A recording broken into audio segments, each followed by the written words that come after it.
High, আমি পারমিতা।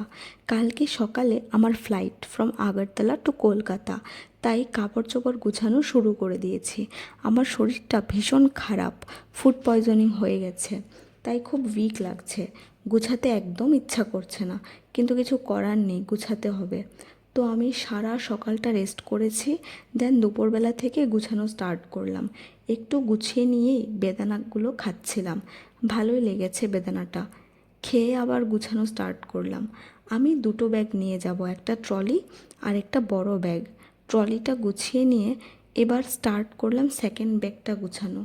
মনটা কেমন জানি খারাপ লাগছিল। এই দিন গুছানো কমপ্লিট করে আর কোনো কাজ ছিল না। সকালে ঘুম থেকে 5টার সময় জেগে গেছি। উঠে স্নান করে রেডি হতে বসে গেলাম। আমার থেকেও বেশি খারাপ আমার বোনের লাগছিল। টিউশন থেকে এসেই ও আমার ঘরে গিয়ে বসে থাকতো। এবার পুরো একা হয়ে যাবে, তাইও কাঁদছিল। আমারও খারাপ লাগছিল, কিন্তু সেটা দেখাইনি।